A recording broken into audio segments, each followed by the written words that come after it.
Jennifer Soto ajunge în secția de poliție, se pune jos, se uită în ochii polițiștilor și întreabă ce s-a întâmplat. Femeia asta era sincer foarte nerăbdătoare pentru că fiica ei dispăruse recent și ce s-a gândit? Poate polițiștii au găsit-o, au un update ceva despre toată situația asta?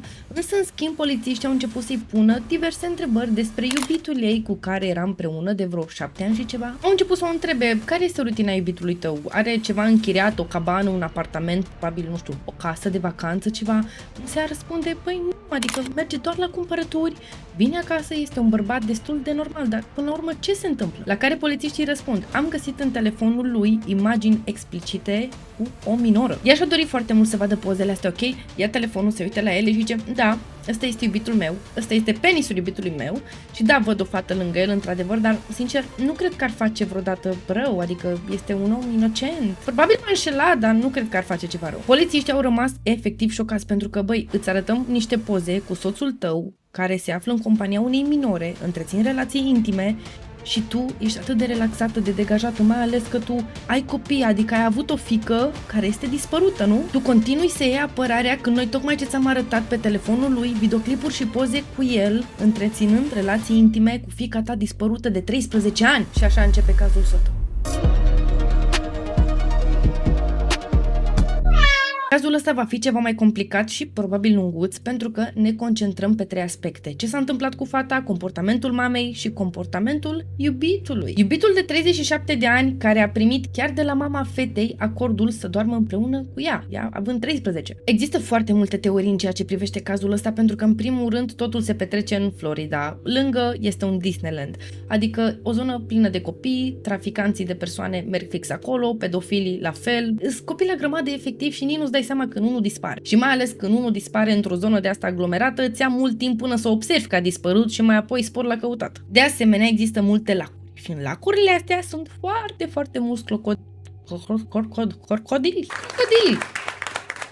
Adică poți găsi chiar și 300 de crocodili într-un singur lac. Efectiv, în toată Florida sunt o grămadă de anunțuri cu dacă îți plimbi câinele pe aici, nu te plimba pe malul lacului, te rog frumos, cât mai departe de lac. Pentru că da, iese din lac, ți le apă Bobby și fuge. Fata abia ce-a dispărut și mama disperată cere ajutor. Unde în stânga și în dreapta, la tot feluri de ONG-uri, la tot feluri de emisiuni și până la urmă au ajuns și la Fox 35. Au dat un interviu. Haideți să vedem ce se întâmplă. Monday morning, we took her to school. We dropped her off close to school, across the street from a church, which is it's right next to the school. She crossed the street and walked to school, what we thought walked to school. My boyfriend who drove her to school drove away at that point. I went to pick her up after school, and she wasn't there. I emailed one of her teachers. They confirmed that she was absent all day. At that point is when I called 911 because I realized something was truly wrong. Bun, acum am văzut-o pe mamă care cel mai probabil stătea în bucătărie. L-am văzut și pe iubitul ei undeva în cadru, însă sincer nu a fost foarte activ. Nu am vrut să vorbească foarte mult pe tema asta deocamdată. Și mama a încercat să ne explice ce s-a întâmplat cu fetița. Să fiu sinceră, primul lucru pe care l-am observat este că femeia asta e foarte detașată, adică nu mi se pare deloc, nu știu, ar trebui să fie o mamă, adică șocată, disperată, să-și mulgă părul din cap, cel puțin supărată. Jurnalistul o lovește cu următoarea întrebare. Ar fi fugit oare fata de acasă? Never. She's never ever mentioned anything like this before, and she's not the type to want to do this. She did accidentally leave her phone on Monday, which is kind of normal for her. She's got ADHD and very forgetful, so she left her phone at home, so there's no way to trace her. Știm că fetei îi place foarte mult să se joace jocuri video. Crezi că, nu știu, există vreo posibilitate ca ea să fi întâlnit pe cineva în online și mai târziu să se vadă cu el? Nu știu, poate a fost răpită. She's open with us about, if she's got a crush with anyone, and she told us she had a crush on someone at school. And I looked at their messages, nothing was weird. I looked at all of her messages, all of her deleted messages, nothing seemed weird. It didn't seem like she was talking to anyone. I feel like she may have been taken because this is not like her at all to just disappear and not tell us, not let us know where she's going or who she's with. I'm just contacting the news to get the word out, to get some help because I'm desperate.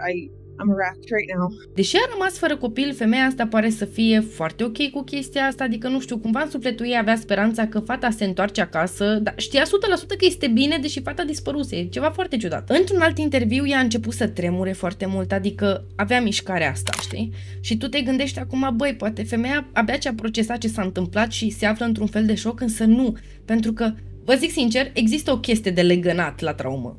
Asta. Asta e prima chestie pe care o faci. Fix ce fac eu acum se poate numi trauma response, adică sunt chiar foarte mulți copii în orfelinat care din, nu știu, lipsa iubirii, anumitor traume, ei se alină prin această mișcare. Însă mama face efectiv, dar de ce? Dă din picior femeia mea. Femeia mea își mișcă piciorul într-un mod foarte agresiv, nu pare rănită și supărată, însă pare foarte neliniștită. I feel like I can't breathe. All I keep thinking about is, where is she? Is she safe? Is she okay? But we're all a wreck. My entire family is a mess. Un alt lucru pe care l-am observat a fost faptul că se aude la un moment dat un ceas, care sincer pare să aibă tematică Disney. Ea lucrează la Disney, gagicu său a lucrat o perioadă la Disney. Mă rog, se aude ceasul ăsta cu un sunet așa foarte copilăros, amuzant. Și ce face ea în acel moment? Închide ochii și zâmbește. Ea se simte rușinată că fix în momentul ăla când vorbea despre durerea ei, pierderea fiicei ei, se aude chestia asta. That should be it. Sorry about that. Ea a ținut foarte mult să explice ce s-a întâmplat înainte ca fata să dispară, adică efectiv noaptea s-au văzut, s-au giugiulit, a doua zi fetița s-a trezit să meargă la școală, cine a dus-o? Iubi ei a dus-o pe fetița la școală, fetița aparent și-a uitat telefonul acasă, el a venit înapoi și fata nu s-a mai întors niciodată. Îmi place că a și menționat în interviu, nu avem cum să aflăm locația că și-a uitat telefonul acasă. Acum să luăm puțin pe Iubi Bubi. Bărbatul este îmbrăcat full în negru, are barbă, ochii roșii și este vizual cel puțin mai afectat decât mama. Acest bărbat a declarat că s-a dus împreună cu poliția să o caute pe fată la scurt timp după ce ea dispăruse.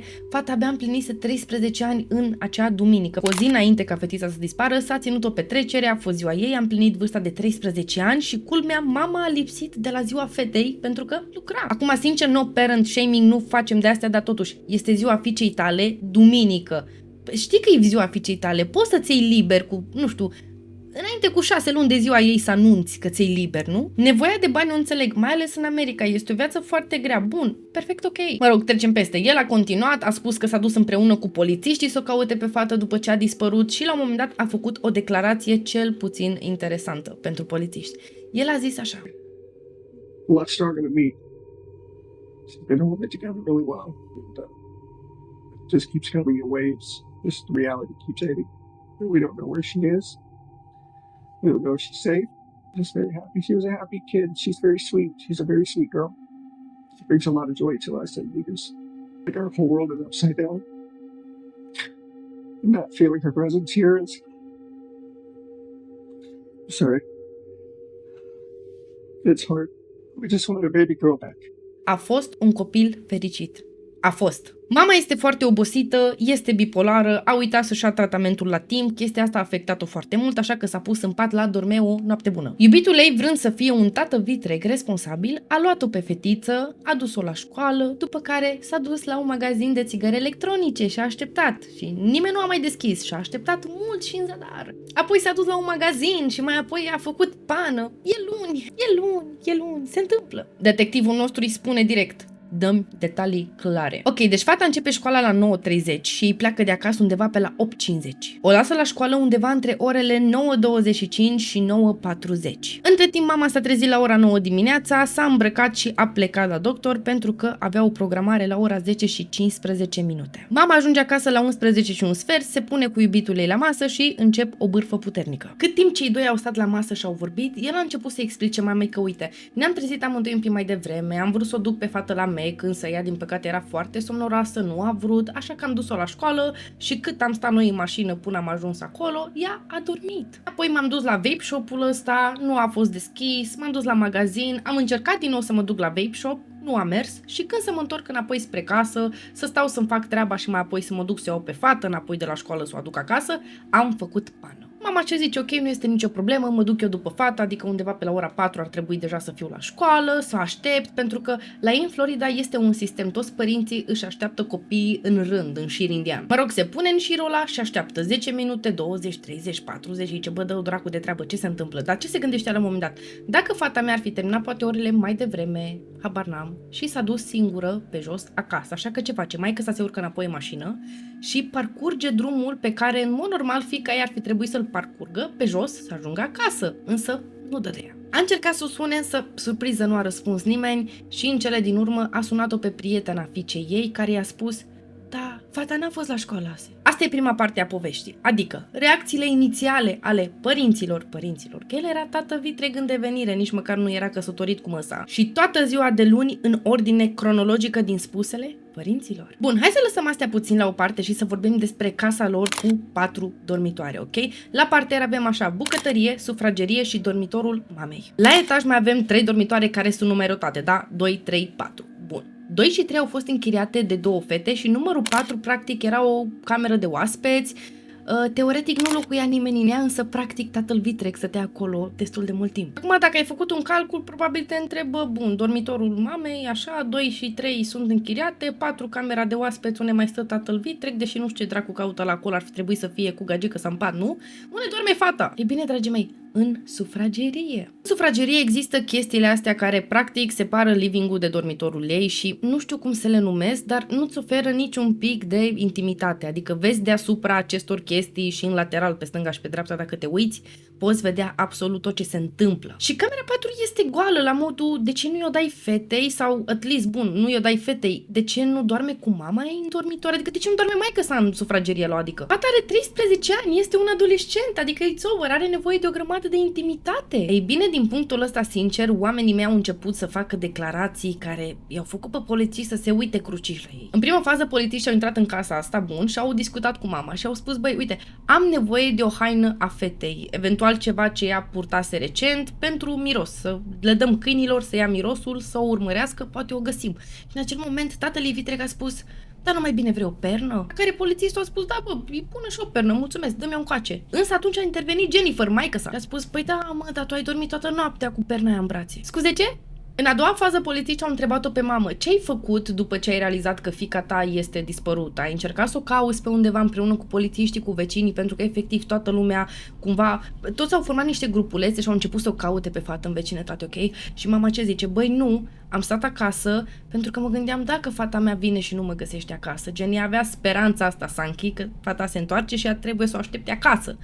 Polițiștii erau la modul, boss, ți-a dispărut fata, tu ar fi trebuit să mănânci pământul, să o cauți și în gaură de șarpe, să fii disperată. Însă ea a spus că nu, mi-am dorit să-mi aștept fata acasă și pe lângă chestia asta, foarte mulți oameni mă cunosc, pentru că, da, dispariția fetei a devenit o chestie efectiv națională și toată lumea oprea pe stradă să o întrebe și avea anxietate, mă înțelegi, nu mai suporta să stea între oameni, rana era proaspătă și nu mai suporta să o întrebe lumea, ce face fita, ai găsit-o pe fita, o cauți pe fita, ți dor de fita. I've been staying at home just in case she comes home. Okay. Yesterday I went out for a little bit to go to Target to try to take my mind off of things. I went to Target to go get myself a toothbrush and deodorant. When I went to Target, I decided, like, oh, I shouldn't be out in public. People could recognize me. It can either be good or bad what people could tell me. I've already had people recognize me in my community, and dealing with people's heavy emotions and them coming to me and crying and telling me they're so sorry and how they feel is so heavy because like I just have to kind of stand there and take their emotions and like I don't know, it's so heavy. I don't want my own mental health suffering right now or for me to spiral and end up back being hospitalized.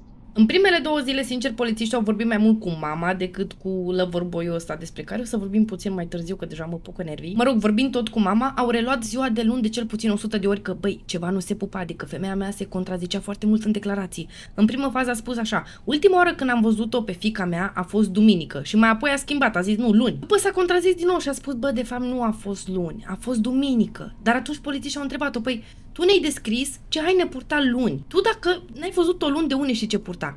I-am ales hainele de duminică. I-am ales și pregătit hainele special pentru ea să meargă la școală. Acum toate declarațiile astea au fost înscris. Desigur, și verbale, dar mai apoi înscris. Cea mai interesantă chestie pe care am observat-o a fost cum începe ea.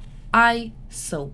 Am văzut. Și nu doar că a folosit chestia asta excesiv, gen am văzut, ci așa începe orice declarație de-a ei. Am văzut. Din punct de vedere psihologic, orice psiholog care lucrează în criminalistică și așa mai departe îți poate spune că vrei să-ți induci, practic, ce vrei tu să-ți amintești. Tu vrei să fii foarte clar, tu începi propoziția cu am văzut am auzit, am fost, doar când vrei să faci o chestie foarte clară, gen, băi, asta am văzut. Can I tell you my thought process on that, or where I came from with that? I was handed this form, and I'm like, where do I start? What do I write? And somebody said, tell them what you saw. And so I started with I saw, and then I wrote out what I wrote out. But it wasn't until later I was like, wait, I didn't see her. I assumed that I saw her. I assumed that I heard her, but I didn't. In reality, I didn't see her. I only saw him, and I heard something in the kitchen, but I don't know who that was. Suntem în 2024, da, bun, polițiștii știu exact ce au de făcut, adică să pună presiune pe femeie. Prin diferite metode, cum ar fi tortura timpului. Dacă nu știi exact ce este tortura timpului, lasă-mă să-ți explic. Se practică foarte mult de polițiști chestia asta, adică te închid într-o cameră, nu există lumină naturală, geamurile sunt închise, sunt draperii, sunt jaluzele trase, deci nu poți să estimezi pe baza vremii ce oră este. Mai apoi, nu există niciun fel de ceas și te las acolo ore întregi și tu nu știi. Îi zi, îi noapte, am venit aici la 7 dimineața, oare cât o fi 10? Oare o fi 3, 4? Mai pe scurt, chestia asta este un fel de tortură psihologică care pune foarte multă presiune pe tine, te neliniștește, devii foarte, foarte plictisit și cumva ai chef de vorbă, adică când vezi că intră detectivul pe ușă, te cam bucuri. Îți dau un exemplu ca să vezi cam cât de rău e să te simți plictisit. Eu când mă duc la baie, dacă nu am telefonul în mână și fac căcuță, iau toate șampoanele și citesc efectiv instrucțiunile, ce scrie pe el, din ce-s făcute, tot. Efectiv nu rezist 50 minute pe wc fără să am ceva în mână. Acum gândește-te săraca femeie care a stat ore întregi. Și stai asta, că alții sunt lăsați cu zilele. Într-adevăr, în camera mamei există un ceas, însă surpriză este blocat la ora 14 și 54 de minute, așa că ea se gândește, băi, oare vorbesc de o jumătate de oră, de 5 ore, cât timp a trecut, habar nu am, ceva este dubios. La un moment dat pare să se relaxeze totuși, stă pe mijlocul canapelei, vorbește cu detectivul, pare ușor emoționată, cere niște șervețele pe care nu le folosește. Aici putem vedea sincer că ea își simulează cam toate emoțiile, pentru că în loc să plângă, ea mai mult se strâmbă, exact ca copiii mici care nu se lovesc, ci doar se smiorcăie. A cerut șervețelele de ce? Să le inducă detectivilor, uite, sunt foarte emoționată, simt nevoia să plâng, însă nu le-a folosit și nici de plâns n-a plâns. După faza asta, ea a început să povestească că a fost o mamă foarte strictă, niciodată nu a fost de acord cu petrecerile astea de pijamale sau să-și lase fata să doarmă în casa cuiva sau să aducă pe cineva să doarmă cu fata. Știți voi petrecerile de copii între fete și așa mai departe? Ea a spus nu. Însă fata a insistat la nesfârșit și până la urmă ce a zis Jennifer? Ok, fine, te las, du-te în camera 4, tatăl tău vitreg. Da. Jennifer plusează pe declarația asta și spune, de obicei dormim toți 3 în pat în ordinea asta, iubi, fata și eu. Nu înțeleg ordinea asta, adică de ce nu dormi tu la mijloc să stai între fiica-ta și bărbatul? Fă-i scârboasă. Mă rog să ne calmăm, tragem aer în piept. Ce s-a întâmplat duminică seară? When I went to take my meds, I realized, oh my god, I forgot to take my Saturday night's meds, which is why I felt so weird, so abnormal, and not myself Sunday while I was at work. Everyone at work noticed I was acting different. I realized I forgot to take my meds, and I said, you guys, I need a good night's sleep. I need to take my meds. Suggested that we all sleep together in the same bed together, but not the easiest person to sleep with. She rolls around, she punches, she kicks. I sent them to sleep upstairs in the guest bedroom so that I could get a good night's sleep. După cum v-am menționat la începutul acestui videoclip, ea era foarte obosită, este bipolară, nu și-a luat medicamentele, ok? Și ce a spus? Băi, nu dormiți cu mine în pat, vă rog frumos, sunt extraordinar de obosită, plecați voi și dormiți împreună, aveți voi sleepover-ul vostru în camera numărul 4, voi doi singurei. Polițiștii au zis, ok, bun, tu erai obosită, dar luni ai fost liberă, adică nu te-ai dus la muncă, erai liberă luni, de ce n-ai putut să dormi, chiar dacă erai obosită? Și a spus, păi da, fata mea doarme foarte crăcănată, lovește, se mișcă foarte mult, nu poți dormi lângă ea. Polițistul se uită pe o foaie și zice, făi, tu erai liberă și luni și marți. Și totuși tu ești obosită, ești atât de obosită de fapt încât îți trimiți fetița de 13 ani într-o cameră goală cu iubitul tău de 37 de ani și sincer au găsit și pe noptier o chestie foarte ciudată, practic un pochet și o cremă specială când ți-o iei la mână să nu ți-o opărești, da. Deși pare un șir de declarații ciudate, nu se termină aici. Mary, o fată care a fost la un moment dat împreună cu loverboy-ul nostru, a.k.a. The Stepdaddy, s-a dus la poliție și a declarat că, băi, am fost cu el împreună și am și eu ceva de zis. Ea a început să le povestească polițiștilor că undeva prin anul 2022 au fost împreună, au avut câteva date-uri, au întreținut relații intime, deși da, ăsta încă era cu Jennifer, dar s-a închicit că s-au despărțit temporar, au avut o mică ceartă, da? Și asta fac oamenii normal. După o mică ceartă, te duci la altul. Bine, în cazul lui la alta. Mă rog, povestind despre relația lor, a început să menționeze chestii foarte interesante, că, știi, el are o problemă cu erecția, practic, nu îi se scoală absolut deloc, decât dacă mă pun pe burtă și fac pe moarta. Și da, uite, după toate fazele astea, mereu îl rugam să rămână la mine, să doarmă la mine peste noapte și nu voia. El zicea că trebuie să meargă acasă să doarmă cu fetița lui vitregă, deși era despărțit de maică sa și eu nu înțelegeam. Păi cum adică te-ai despărțit de ea, umbli cu mine și tu te duci că nu poate dormi fiica ei fără tine? Pe vremea aia, fetița avea 11 ani, țin să vă reamintesc. Și el a zis, nu mă duc, că fetița nu doarme dacă nu o țin strâns în brațe, că noi... Avea o expresie foarte ciudată, cuddle time.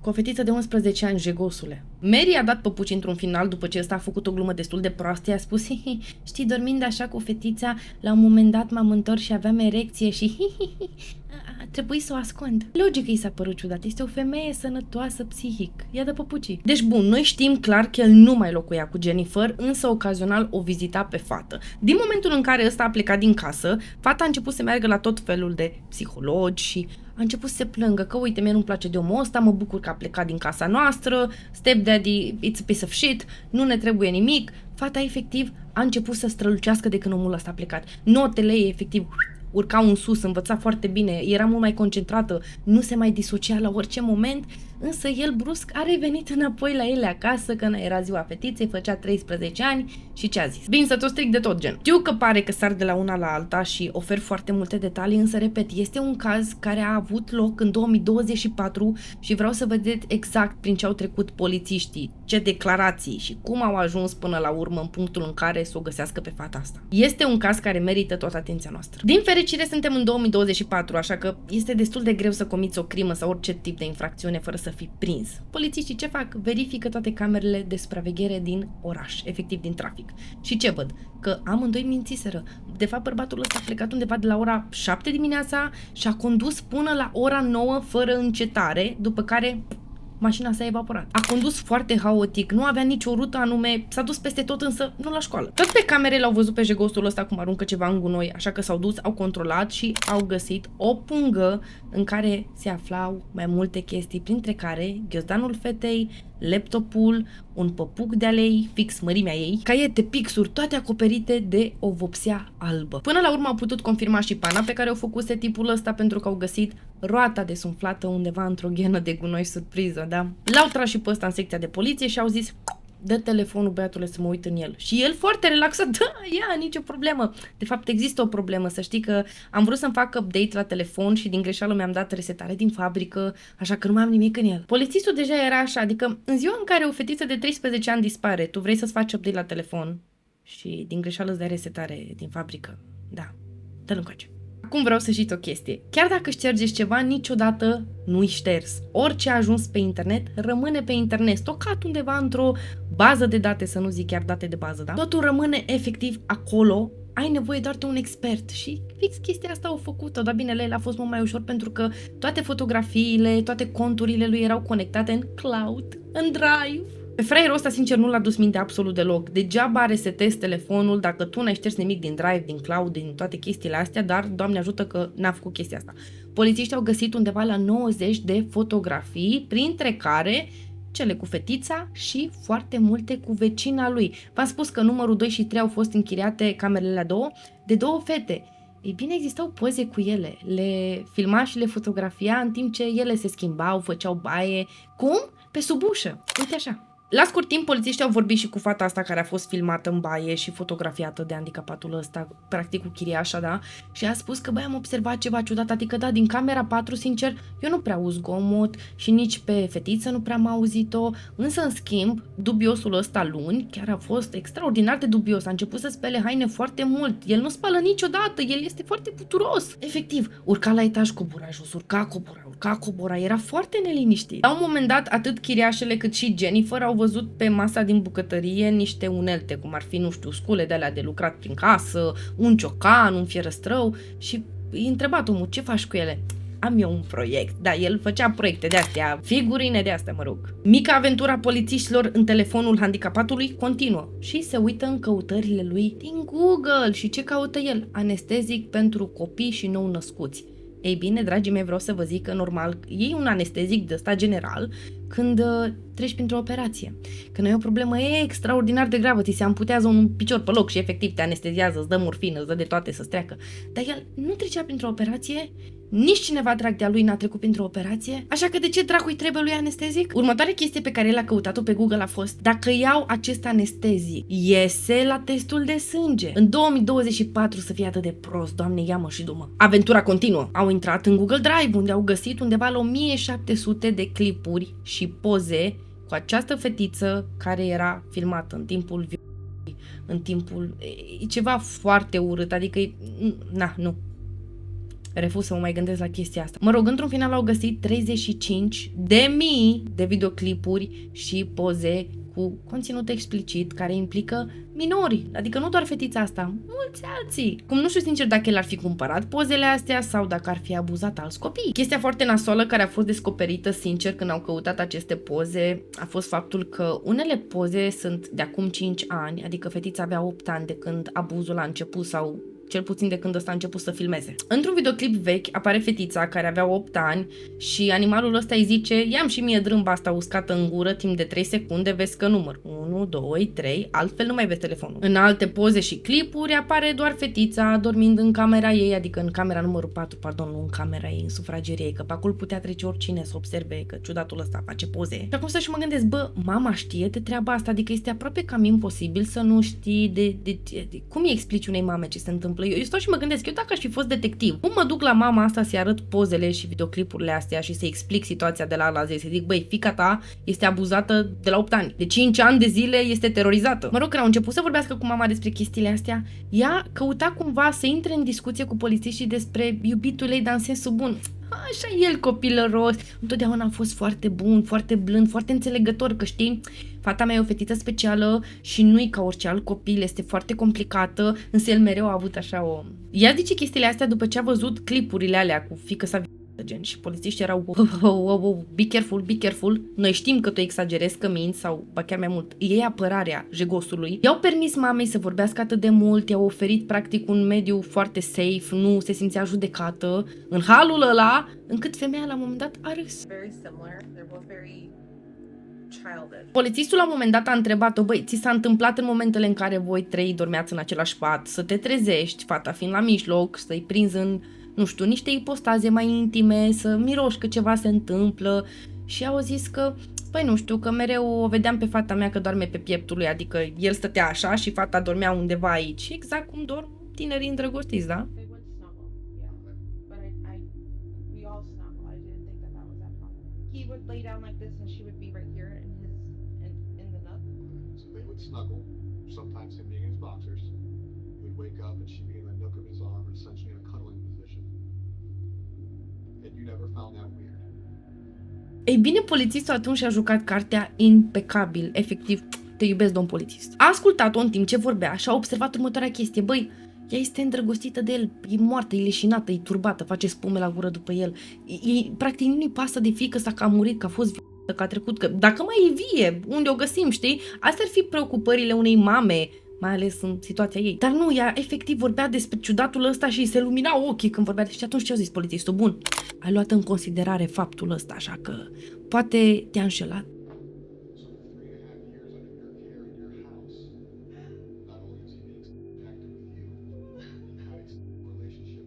Pentru prima dată de când fetița a fost dată dispărută și polițiștii au vorbit cu ea, a arătat emoții reale. Gelozie, fraților. Fata mea. Baba asta nenorocită a arătat efectiv emoții pentru prima dată, nu când a văzut videoclipurile cu fiică sa violată, nu când a aflat că a dispărut, nu când a aflat că posibil ăsta ar fi făcut ceva, ci doar când polițistul ar fi pus problema așa: dacă de fapt te înșela cu fiica ta. Polițistul întreabă: băi, tu ai simțit ceva, ai bănuit, știai ceva? Și în acel moment plânge, se strânge, are un limbaj al corpului foarte expresiv și zice: ce scârbos.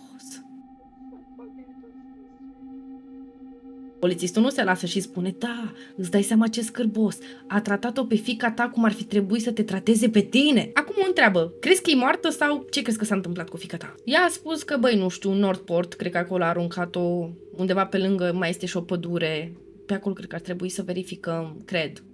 După toată faza asta, toate discuțiile cu detectivii, toate clipurile și fotografiile în care fiica ei era abuzată și a trecut efectiv printr-un iad, ce face ea? Pune mâna pe telefon și îi dă mesaj socrului ei, adică tatăl handicapatului, da? Și zice, ea e un avocat bun. Și apoi continuă, sunt bipolară și din cauza medicamentelor nu am fost foarte activă împreună cu stepdaddy, așa că, nu știu, cred că el este foarte frustrat. Acum revenim la camerele de luat vederi. La 7:30 pleacă de acasă, bun, 7:35 aruncă ceva la gunoi, 7:50 pleacă din nou. 8 și un sfert vine iar. 8 și 31 pleacă din nou. La 9 și un minut este văzut preț de câteva momente și la 9:35 apare el și fetița în mașină, care sincer pare să doarmă. Fetița doarme pe scaunul pasagerului din față, în aceeași poziție, de la 7:30 până la 9:41. La 9:41 merge într-o parcare, o scoate din mașină și o pune în portbagaj. Declarația mamei în această situație? Te rog, nu mă părăsi pentru fiica mea. I've always told him that my biggest fear is that this would turn into a Woody Allen situation where the stepdaughter or the dad grooms the child and the child then turns 18 and ends up running away with him. I told him like that was my biggest fear and I don't ever want that happening. Like you can't do that to me. Like why would you say that to him? Because I never trusted. I grew up being told never trust a man. My mom put that in my body. Never trust a man.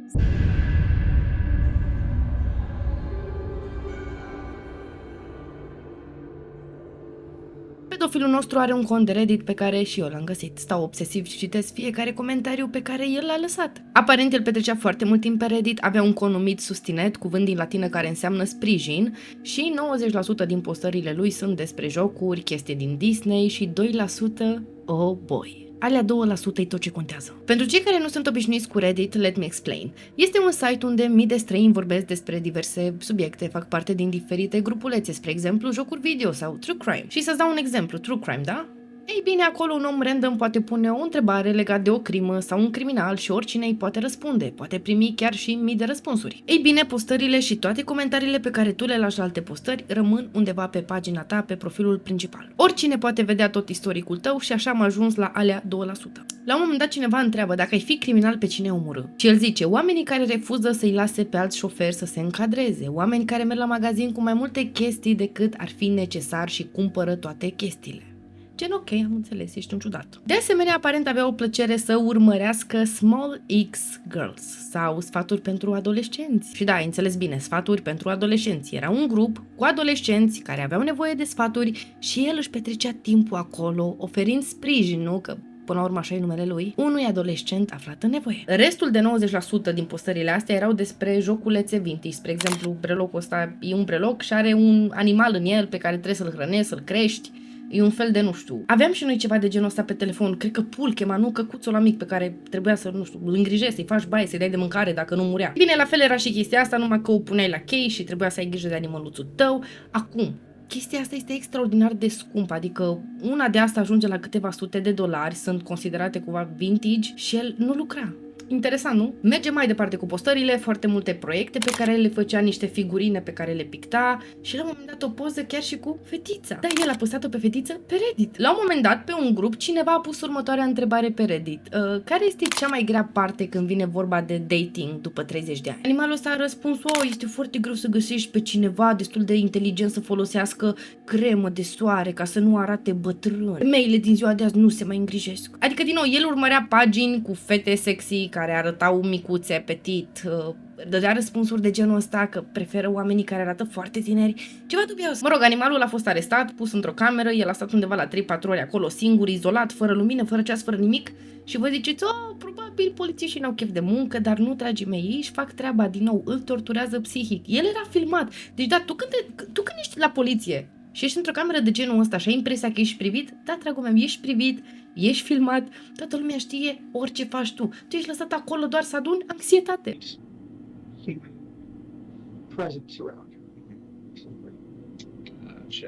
Și fiți atenți cum a spus polițistul. te-am prins. Îl întreabă, băi, de ce ghiozdanul ei împreună cu laptopul și alte obiecte era un gunoi? El doar tace, se uită așa la ei. E foarte confuz omul meu. Și atunci polițistul zice, boss, știm. And I'm pretty sure you know what some of those pictures are about. You're a very intelligent person. I don't want you to discredit yourself by saying you don't know about all the pictures that are on your phone. You understand what I'm saying?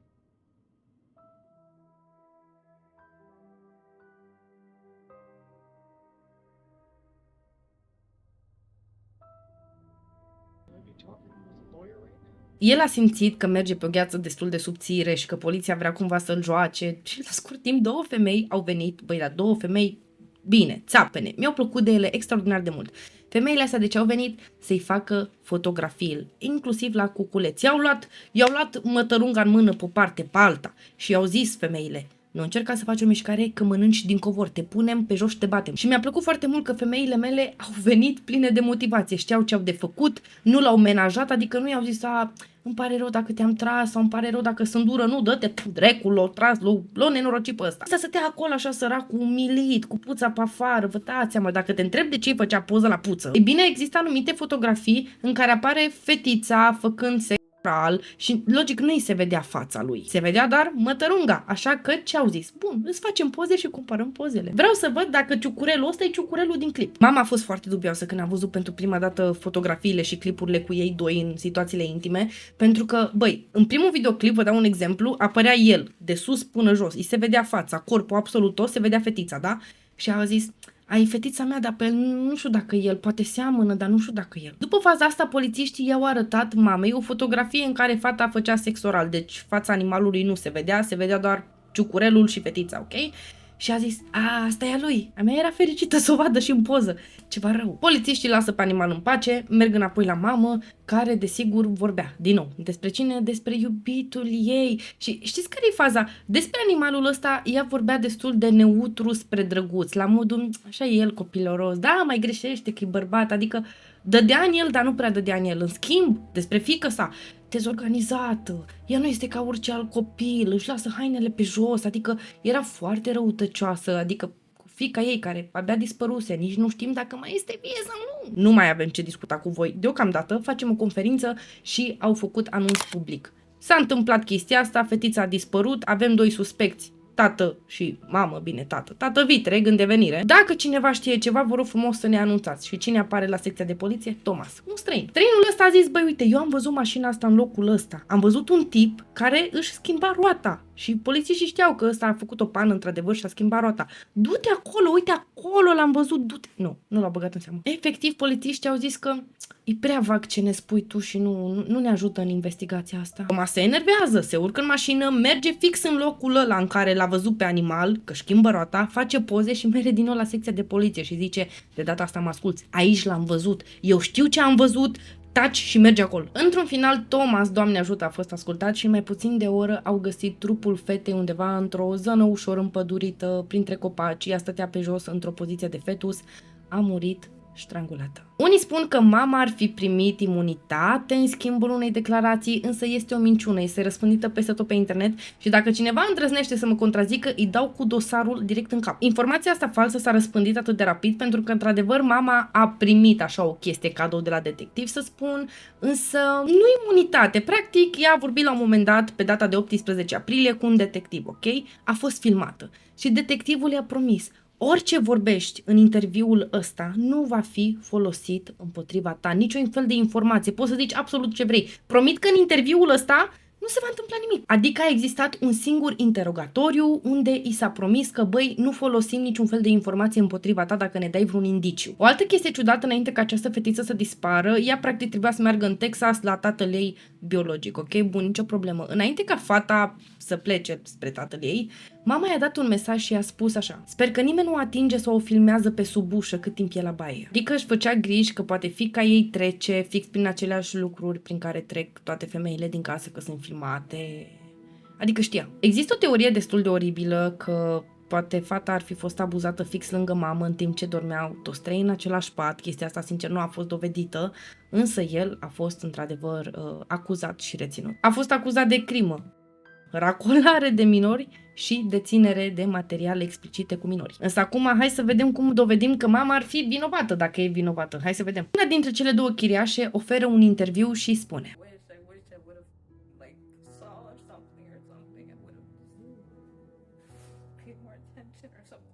din nou, putem vedea la femeia asta care practic este o străină remușcări, vină, sentimente, chestii pe care nu le vedem și la mamă. Și tot jegoasa asta la un moment dat a făcut o afirmație, o declarație, nu știu cum să zic, că îmi venea să plâng. La un moment dat polițiștii au întrebat-o pe mamă: băi, ți-a zis vreodată bărbatul că vrea să copil sau ceva? Și au zis: nu, un copil nu. Însă, în schimb, mi-a spus că la un moment dat a ieșit cu o fată de 15 ani, cred că avea 18-19 ani. O altă teorie susține că mama ar fi știut de toată povestea asta din două motive. Deci vreau să țineți minte, ei nu lucrau, bun, ea lucra la Disneyland part-time, ok? Nu făcea niciun căcat. Era o femeie cu probleme, avea nevoie de tratament, fata ei, din nou, cum zicea, era specială, nu? Însă cu toate acestea, ea avea programare la Botox, 350 de dolari, pardon. El colecționa jucării de-alea vintage, care erau extraordinar de scumpe și nu lucra, era un lache terminache. Și, efectiv, de unde au banii ăștia? Oare nu cumva filmau toate scenele astea îngrozitoare și vindeau clipurile pe deep web? E singura cale să faci atât de mulți bani încât să-ți permiți să mergi peste tot, să colecționezi tot felul de chestii și să stai acasă, să nu muncești. Plus, să nu mai zic, ei plăteau chirie, casa aia nu era casa lor. Într-adevăr, era casa tatălui biologic al fetei, însă toată lumea plătea chirie, inclusiv maică-sa. Aparent ăsta a făcut parte din mai multe grupuri de pe Telegram și știm toți ce se întâmplă acolo, da? Nu este ceva ok. Și acolo sunt mai multe poze cu fata care doarme în camera numărul 4, ok? Nu doarme la ea în sufragerie, deși ar putea să doarmă acolo. Și dacă stați și vă uitați un pic cum arată camera numărul 4, arată de copii, adică este așa roz, cu animăluțe, cu nu știu ce, arată foarte girly. Plus calculatorul cu camera web care este față în față cu patul, adică să o filmeze pe fată, bănuiesc, nu știu. Toate chestiile astea duc într-o singură direcție. Fata îi trimite tatălui ei vitreg o poză cu două monezi pe care scria New Parent Decision Coin. Aceste monezi le găsești și pe Amazon și lasă-mă să-și citești ce scrie în descrierea lor. Rândul lui tati, rândul lui mami, cine alină copilul când plânge în seara asta, adică toate chestiile astea au avut loc cu 2 luni înainte ca fata să dispară și o chestie foarte ciudată, aparent nu i-a venit menstruația și sincer nici măcar nu vom afla dacă fata era însărcinată sau nu până când se termină procesul.